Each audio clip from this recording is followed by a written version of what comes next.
నమస్కారం సిటీ వార్తలకు స్వాగతం. రాజధాని గ్రామంలో నిర్మించిన టిట్కో గృహాలను మంత్రి నారాయణ పరిశీలించారు. గత వైసీపీ ప్రభుత్వం టిట్కో ఇళ్లను పూర్తిగా నాశనం చేసిందని మండిపడ్డారు. నాణ్యత, అన్ని మౌలిక వసతులతో టీడీపీ ప్రభుత్వం టిట్కో ఇళ్లను నిర్మిస్తే వైఎస్ జగన్ వాటిని లబ్ధిదారులకు అందించకుండా పాడుపెట్టారని విమర్శించారు. రానున్న 3 నెలల్లో మరలా వాటికి మరమ్మతులు చేపట్టి లబ్ధిదారులకు అందించేందుకు కృషి చేయనున్నట్లు తెలిపారు. త్వరలోనే రాజధాని రైతులకు కౌలు విడుదల చేస్తామని మంత్రి నారాయణ వెల్లడించారు. టిట్కో సముదాయాల్లో ప్రజలు ఎదుర్కొంటున్న సమస్యలను పరిష్కరించాలని ఎమ్మెల్యే శ్రావణ్ కుమార్ కోరారు. 2023-24లో 15th ఫైనాన్స్ 550 కోట్లు ఇచ్చారు. అది ఖర్చు పెట్టి ఈసీలు ఇచ్చుంటే ఇప్పుడు మనం 1100 కోట్లు ఇవ్వడానికి రెడీగా ఉన్నారు. అవి వదిలేశారు. అంటే ఫైనాన్షియల్ మోస్ట్ ఇండిసిప్లిన్ చేశారు. అసలు లెక్క పక్క ఏమీ లేకుండా. ఈరోజు సిఆర్డీఎల్ చూస్తే జీరో మనీ, డబ్బులు పైసా లేవు. నిన్నే సీఎం గారితో రివ్యూ చేశారు. సీఎం గారు త్వరలో యాక్చువల్గా బడ్జెట్లో యాక్చువల్గా కొంత పెట్టి చేస్తామన్నారు. ఏదైతే ప్రజలకు ఇవ్వాల్సిన యాన్యుటీ కావచ్చు, పెన్షన్స్ కావచ్చు, ఇలా ఇబ్బంది ఉంది. కౌలు అది ఇబ్బందిగా ఉందంటే యాక్చువల్గా సీఎం గారు రిలీజ్ చేస్తామన్నారు. రైతు సోదరులందరూ చెప్తున్నాను, త్వరలో వీలైనంత త్వరలో దాన్ని యాక్చువల్గా రిలీజ్ చేయిస్తాము. అదేవిధంగా ఈ ఇళ్ళకి యాక్చువల్గా ఏంటంటే స్కీమ్ వాళ్ళు మార్చారు. ఆ స్కీమ్లో కొందరు లాభపడ్డారు, కొందరు నష్టపడ్డారు. అయితే దాంట్లో బ్యాంకులకు కట్టాల్సిన అవసరం ఉంది. దాని మీద వాళ్ళు ప్రెషర్ చేస్తున్నారు. దానికి కొంత టైం వచ్చేది ఏమని ఎమ్మెల్యే గారు రిక్వెస్ట్ చేస్తున్నారు. అది సీఎం గారితో మాట్లాడి బ్యాంక్ వాళ్ళని పిలిచి యాక్చువల్గా దాన్ని ఎంతవరకు చేయగలరో అంతవరకు చేయడానికి ప్రయత్నిస్తామని. Thank you. రాజధాని ప్రాంతంలో ఉన్న టిట్కో హౌసెస్ మీద ఒక సమీక్ష పూర్తి స్థాయిలో నిర్వహించి ఇక్కడ నివాసితులందరికీ కూడా మంచి సౌకర్యాలతో కూడిన నివాసం ఏర్పాటు చేయాలనే ఉద్దేశంతో మంత్రి గారు ఈరోజు రావడం చాలా సంతోషదాయకం.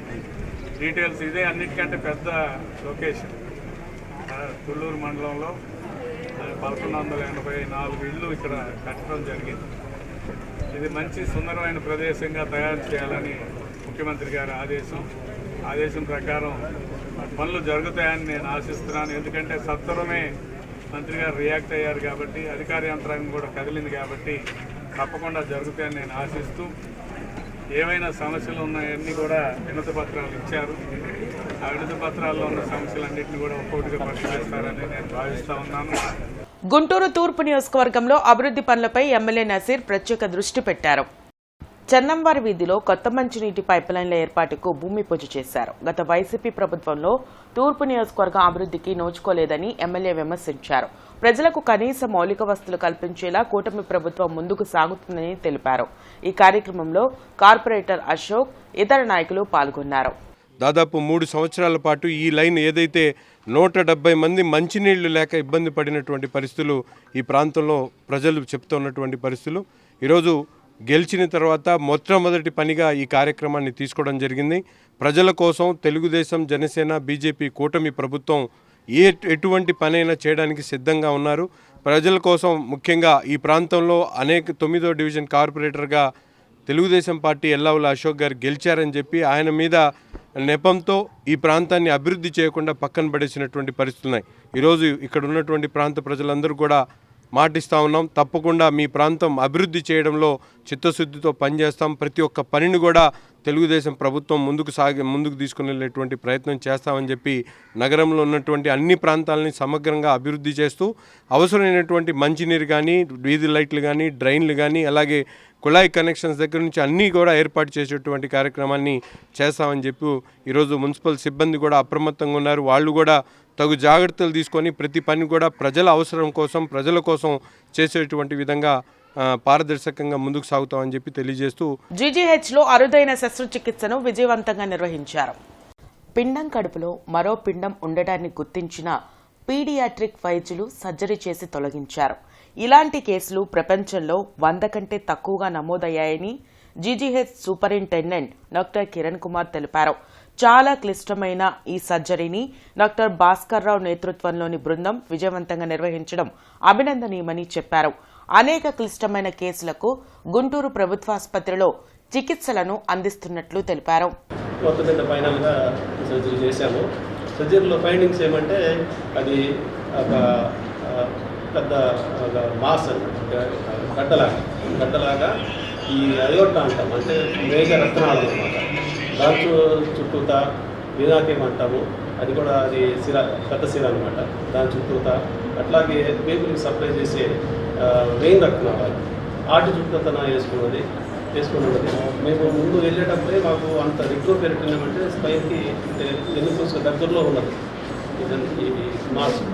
అసలు దీని నుంచి బయటపడతామా లేదని మాకు కూడా కొంత భయంగానే ఉంది, ఆందోళనగానే ఉంది. అసలు మనం తీయగలమా లేదా కంప్లీట్గా అని వెళ్ళాము. ఫైనల్గా సక్సెస్ఫుల్గా తీయగలిగాను. బేబీ కూడా స్మూత్గా రికవర్ అయిపోయింది.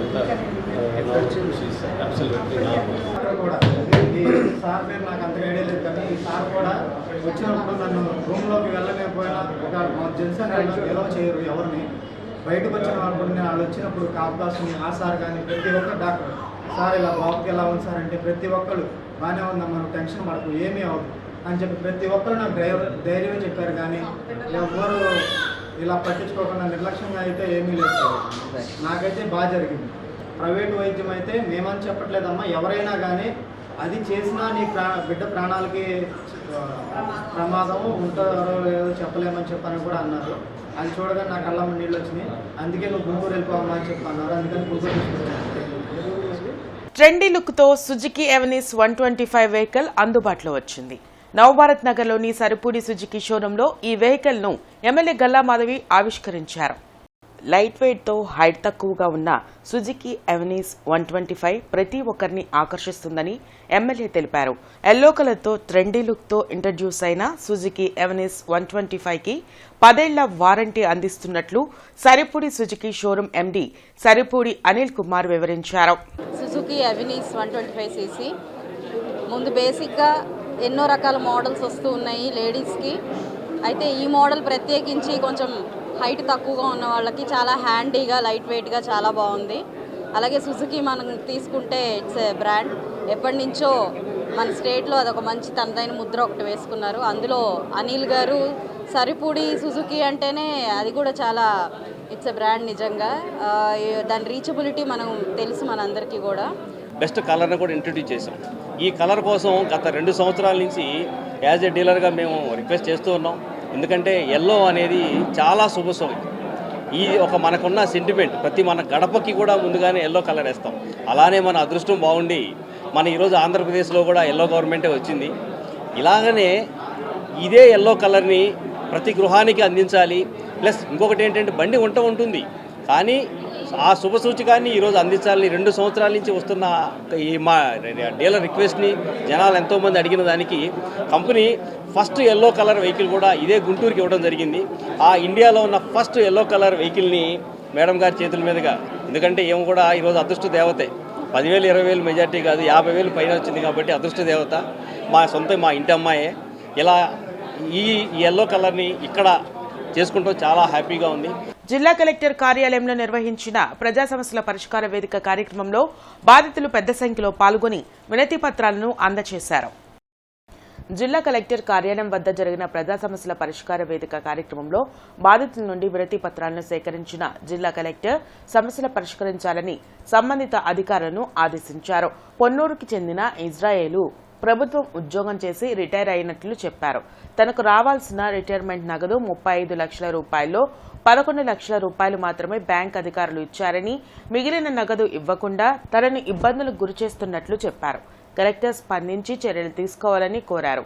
కాకుమానికి చెందిన కోటిరెడ్డికి చెందిన ఎకరం 56 సెంట్ల భూమిలో 36 సెంట్ల భూమి అక్రమంగా రిజిస్ట్రేషన్ చేసుకున్నారని ఫిర్యాదులో పేర్కొన్నారు. జిల్లా కలెక్టర్ స్పందించి తనకు న్యాయం చేయాలని కోరారు. మేనేజర్ లెవెల్లో ఆయనే మాట మార్చి ఈ 12 లక్షలని ఆయన ఏం చేశాడంటే 2023కి 17,30,000 ఇంట్రెస్ట్ వేసింది. ఈయన ఏం చేశాడు, ఇంకొక సంవత్సరం అదనంగా వేసి 2018కి వేసి ఈయన 18 లక్షలు సెలవు వేసాడు. బ్యాంకులో ఆయన అన్నాడు, క్యాష్లో ఉండి ఆయన ఇదేంటి ఒక సంవత్సరం ముందు కూడా వేసేవు అని అన్నాడు. ఆయన ముందే అన్నాడు. ఇప్పుడు మీకేం కావాలి? నాకు రావాల్సిన డబ్బు మొత్తం నాకు లెక్క చెప్పి నాకు బాండ్లు నేను ఎన్ని మార్చుకున్నాను, ఎన్ని బాండ్లు మీరు ఇచ్చారు, 13 లక్షల పైన డబల్ అయ్యా 14 లక్షలు నా విడి కాక నా డబ్బులు కాక 3 ఎకరాల 66 సెంట్లు ఇచ్చాను. 3 ఎకరాల 66 సెంట్లు 2010 ముందే రిజిస్ట్రేషన్ జరిగింది. భూమి లేకుండా రిజిస్ట్రేషన్ చేసుకొని నా భూమి తగ్గిస్తున్నారు. సర్వే పెట్టుకున్నాను. సర్వేలో కొలత పర్వాలేదు. సర్వే రిపోర్ట్ కూడా ప్రస్తుతం ఇప్పుడు నా దగ్గరలో ఉంది. 550 చలానా కట్టించుకున్నారు. నాకు డేట్ ఇవ్వట్లేదు. భూమి లేకుండా రాయించుకున్నారు. నా భూమి నా ఎకరం 50 సెంట్లు నాకు పాస్ పుస్తకంలో ఎక్కియాలి, ఆన్లైన్లో ఎక్కియాలి. మానవతా స్వచ్ఛంద సేవా సంస్థ ఆధ్వర్యంలో సేవా కార్యక్రమాలు కొనసాగుతున్నాయి. ఉదయశ్రీ మహిళా సమాజం నిర్వహిస్తున్న సీనియర్ సిటిజన్ హోంలో మహిళలకు చీరలను అందించారు. ఈ కార్యక్రమంలో టీడీపీ నాయకులు తాళ్ల వెంకటేష్ యాదవ్తో పాటు మానవతా స్వచ్ఛంద సేవా సంస్థ అధ్యక్షులు కేఎస్ఆర్ ఇతర సభ్యులు పాల్గొన్నారు. సమాజ హితం కోసం మానవతా స్వచ్ఛంద సేవా సంస్థ నిర్వహిస్తున్న కార్యక్రమాలు అభినందనీయమని తాళ్ల వెంకటేష్ యాదవ్ తెలిపారు. పేద విద్యార్థులకి ల్యాప్టాప్లు ఇవ్వడము, అతి పేద కుటుంబంలో ఉన్నటువంటి చదువుకోవటానికి ఇబ్బంది కలిగినటువంటి వారికి ఆర్థిక సహాయం చేయటము, కొన్ని ఆశ్రమాల్లో వారికి కావాల్సినటువంటి ఆహార పదార్థాలు అందించటము, ఇలాగ అనేక రకాలుగా సహాయం చేస్తూ దానితో పాటుగా ఇవాళ ప్రపంచం మొత్తం కూడా గ్లోబల్గా కూడా ఒక పెద్ద సమస్యని ఎదుర్కొంటా ఉన్నాం. అదే పర్యావరణ సమస్య. దాని మీద కూడా వారు చాలా గొప్ప పని చేస్తూ ఉన్నారు. అనేక చోట్ల మొక్కలు నాటించడము, మరి మొక్కలు నాటించి ఈ యొక్క రాష్ట్రంలోనూ భారతదేశంలోనూ పర్యావరణాన్ని రక్షించాలని చెప్పి కూడా కోరుకుంటూ దానికి చేస్తున్నటువంటి వీరందరికీ కూడా నా తరపున ధన్యవాదాలు తెలియజేస్తూ ఇలాంటి కార్యక్రమాలు చాలామంది చేయాలని చెప్పేసి వీరి స్ఫూర్తిని ఆధారంగా చేసుకొని చేయాలని చెప్పేసి మా సంస్థ తరఫున అనేక సేవా కార్యక్రమాలు మేము సమాజానికి అందిస్తున్నాము. ఈరోజు మా సంస్థ తరఫున మెడికల్ క్యాంపులు, విద్యాభివృద్ధిగా నిర్వహించినటువంటి సేవా కార్యక్రమాలు, అలాగే మేము ఉచితంగా మెడిసిన్స్, ఎన్నో సేవా కార్యక్రమాలను మేము మా సంస్థను అందిస్తున్నాము. ఇంకా కూడా అందిస్తామని ఈ అవకాశం ఇచ్చినటువంటి సభ్యులకి, పెద్దలకి, అందరికీ పేరు పేరున నమస్కారాలతో ధన్యవాదాలు తెలుపుకుంటున్నాను. Andhra Pradesh auto financiers welfare association 3వ సర్వసభ్య సమావేశం జరిగింది. నూతన కార్యవర్గ సమావేశంలో రాష్ట్ర వ్యాప్త ఫైనాన్షియర్స్ అసోసియేషన్ నాయకులు పాల్గొన్నారు. ఈ సందర్భంగా AP auto financiers welfare association secretary Chandrashekar మాట్లాడుతూ ఏపీలో ఆటో ప్రైవేట్ ఫైనాన్షియర్స్ వలన సుమారు 30 లక్షల మందికి ఉపాధి లభిస్తుందన్నారు. రాష్ట్ర వ్యాప్తంగా 12,500 మంది ఫైనాన్షియర్స్ ఉన్నారన్నారు. ప్రస్తుతం ఫైనాన్షియర్ల సమస్యల పరిష్కారం కోసం గుంటూరులో సమావేశం నిర్వహించామన్నారు. గత టీడీపీ ప్రభుత్వ హయాంలో ఈ ప్రగతి యాప్ ద్వారా పలు సమస్యలకు పరిష్కారం లభించేదని తెలిపారు. వైసీపీ ప్రభుత్వంలో ఈ ప్రగతి యాప్ను పట్టించుకోలేదన్నారు. తద్వారా ఎన్నో రిజిస్ట్రేషన్ సమస్యలు ప్రైవేట్ ఫైనాన్షియర్స్ ఎదుర్కొంటున్నారని తెలిపారు. ఎన్నిసార్లు గత వైసీపీ ప్రభుత్వానికి విన్నవించుకున్నా పట్టించుకోలేదని అన్నారు. ఏపీ ముఖ్యమంత్రి చంద్రబాబు నాయుడు ఈ ప్రగతి యాప్ను పునరుద్ధరించి ప్రైవేట్ ఫైనాన్షియర్స్ ను ఆదుకోవాలని కోరారు.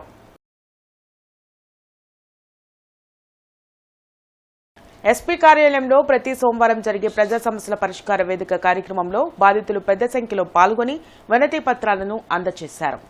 బాధితుల నుండి ఫిర్యాదులను స్వీకరించిన ఎస్పీ సమస్యలను పరిష్కరించాలని సంబంధిత అధికారులను ఆదేశించారు. వికలాంగులను కించపరుస్తూ ట్వీట్ చేసిన తెలంగాణ రాష్ట్ర ఐఏఎస్ అధికారి స్మితా సెబర్వాల్పై చర్యలు తీసుకోవాలని జిల్లా ఎస్పీకి ఫిర్యాదు చేశారు. 50 మంది వద్ద 70 లక్షల రూపాయలను తీసుకుని పరారైన తుల్లిమిల్లి గోపిపై అత్తోట యాదవపాలెం గ్రామస్తులు ఫిర్యాదు చేశారు. డబ్బులు అడిగితే తమపై తిరిగి కేసులు పెడుతున్నారని వాపోయారు. జిల్లా ఎస్పీ స్పందించి చర్యలు తీసుకోవాలని కోరారు. ఇప్పుడు ఆవిడ ఏ విధంగా ఒక సీనియర్ ఐఏఎస్ ఆఫీసర్ అయి ఉండి రాజ్యాంగాన్ని ఉల్లంఘించి ఒక రాజ్యాంగపరంగా ఉన్నటువంటి దీంట్లో ఉండి మాట్లాడటం అనేది చాలా బాధించింది. ఆమె వెంబటే ఉపసంహరించుకోవాలని చెప్పి, అలాగే ఇప్పుడు మహారాష్ట్రలో ఉన్నటువంటి రత్నగిరి జిల్లాలో మీ తమ్ముడైనటువంటి సిసోడియా అగర్వాల్ గారు జాయింట్ కలెక్టర్గా ఉన్నారు.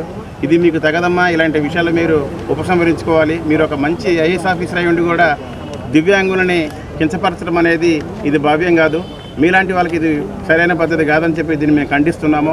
వెంటనే మీరు వెంబటే ఆ సంహారాన్ని ఉపయోగించుకొని దేశంలో ఉన్నటువంటి హ్యాండిక్యాప్ దివ్యాంగులందరికీ కూడా క్షమాపణ చెప్పాలని పక్కనే ఉన్నటువంటి ఆ రాష్ట్ర ముఖ్యమంత్రి రేవంత్ రెడ్డి గారికి కూడా మేము సవినయంగా విన్నవించుకుంటున్నాం. వెంటనే ఆ మేడం గారిని సస్పెండ్ చేసి తగిన చర్యలు తీసుకోవాల్సిందిగా మా దివ్యాంగుల తరఫున కోరుతున్నాం. మళ్ళీ మా అమ్మకి 50 ఏళ్ళు తీసుకుంది. మా అమ్మ పింఛన్ డబ్బులు దాచుకొని ఆమెకి ఇచ్చిందండి. అందరి దగ్గర అట్టే తీసుకెళ్ళి వెళ్ళిపోయారండి. ఇదిగో అంతమంది 60 లక్షల దాకా చేసినాడండి మా ఊళ్ళో.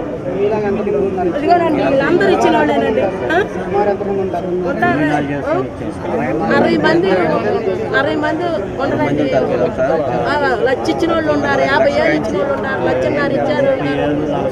ఒకళ్ళైతే పొలం అమ్ముకొని బాకీలు తీసుకుంటే వాళ్ళ దగ్గర 5 లక్షలు ఉంటే నాకే ఇవ్వమన్నారు. వాళ్ళు 2 లక్షలు ఇచ్చి కక్కాయ పక్కన వాళ్ళకి ఇచ్చుకుంటే ఆమె వచ్చిపోతే వడ్డీ కూడా ఇస్తానని చెప్పాడండి. అడిగితే ఎట్లా వెళ్ళిపోయాడండి. సంవత్సరం అయిపోయింది. పెళ్ళాం దగ్గర పోతే నాకు సంబంధం లేదు, మా ఆయన వచ్చి మా ఆయన అడుక్కోండి, నాకు తెలియదు, అడుక్కోండి అని చెబుతుందండి. దళితులపై దాడులకు పాల్పడుతున్న వారిపై చర్యలు తీసుకోవాలని డిమాండ్ చేస్తూ గరుడాచలపాలెం గ్రామస్తులు ఆందోళనకు దిగారు. జిల్లా కలెక్టర్ కార్యాలయం వద్ద గరుడాచలపాలెం గ్రామస్తులు ధర్నా చేసి నిరసన తెలిపారు. గ్రామానికి చెందిన అగ్రకులస్తులు తమపై దాడులు చేయడమే కాకుండా సాంఘిక బహిష్కరణకు పాల్పడినట్లు చెప్పారు. దీనిపై పోలీసులకు ఫిర్యాదు చేసినా స్పందించడం లేదని వాపోయారు.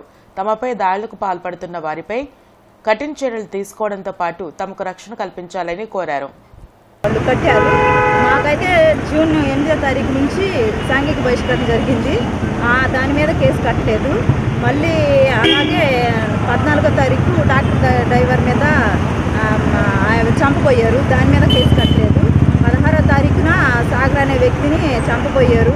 గాయాలతో తెగ 20 మంది కొట్టి ఆ అబ్బాయిని గాయాలతో పడేశారు. ఆ అబ్బాయి హాస్పిటల్లో కూడా జాయిన్ అయ్యాడు. 6 రోజులు హాస్పిటల్లోనే ఉన్నాడు. దాని మీద కూడా కేసు కట్టలేదు. ఈ నెల 17వ తారీఖున డిఎస్పీ గారు వీటన్నిటి విచారణ చేయడానికి వచ్చాడు. వచ్చి విచారణ చేస్తుండగా ఆయనకి ఒక మంత్రి గారి దగ్గర నుంచి ఫోన్ వచ్చినప్పుడు ఆయన వెంటనే విచారణ ఆపేసి వెళ్ళిపోయాడు. కాబట్టి పునూరు డిఎస్పీ మీద మాకు నమ్మకం లేదు. కాబట్టి మాకు విచారణకు వేరే డిఎస్పీని విచారణకు వేయమని పోలీసు అధికారులను కోరుతున్నాం. ఆరగ్రహారంలోని గంగా భ్రవరాంబ సమేత మల్లేశ్వర స్వామి దేవస్థానంలో ఆడి కృతికా మహోత్సవం వైభవంగా జరిగింది. వల్లి దేవసేన సమేత సుబ్రహ్మణ్యేశ్వర స్వామికి ప్రత్యేక పూజలు నిర్వహించారు. భక్తులు విశేషంగా పూజల్లో పాల్గొన్నారు. సుబ్రహ్మణ్యేశ్వర స్వామిని పూజిస్తే సకల శుభాలు కలుగుతాయని ఆలయ అనువంశిక ధర్మకర్త బుచ్చి రామయ్య శాస్త్రి తెలిపారు. ఆలయ ఈవో కోటేశ్వరరావు, అర్చకులు ఈ కార్యక్రమంలో పాల్గొన్నారు. కాబట్టి ఎంత శక్తి ఉంటే అంటే లాగేటువంటి మనిషి దగ్గర కాదు, పరమేశ్వరుడు యొక్క సుతుడి దగ్గర ఎంత శక్తి ఉంటే ఇట్లా ఆ భక్తుడిని అనుగ్రహిస్తాడో మీరు అందరూ కూడా కంటితో చూస్తారు. దానికి మీరు చూదురు కానీ అయ్యో ఇంత కూలేసి అంత గుళ్ళాలు వేస్తారు. వీపు చర్మం ఓపెన్ చేసి అట్లా గుళ్ళాలు వేసి ఆ గుళ్ళాలు తీసుకెళ్ళి దీనికి కలుపుతారు, రథానికి కడతారు. అతను రథం లాగేస్తాడు. మరి వీపుకి ఎంత ఒత్తిడి వస్తుందో చూడండి. కానీ ఏం బాధ కలగదు అతనికి. అతన్ని మేము అడుగుతాం కూడా, ఏమయ్యా నీకు నొప్పి కలిగిందా అని. అయ్యయ్యో ఆ మాట అనుకోకూడదండి అంటాడు. అనుకోకూడదంటే నువ్వు నొప్పి కలిగి అనుకోకూడదు అంటున్నావా అంటే అస్సలు నొప్పి తెలియటం లేదండి అన్నాడు. కాబట్టి స్వామివారి యొక్క మహత్యానికి ప్రత్యక్ష నిదర్శనం ఆనికి రథోత్సవం మీరు చూస్తే మీకు అర్థమవుతుంది. ఇవి ఇప్పటివరకున్న వార్తా వివరాలు. మరికొన్ని వార్తా విశేషాలతో మళ్ళీ కలుద్దాం. అంతవరకు సెలవు. నమస్కారం.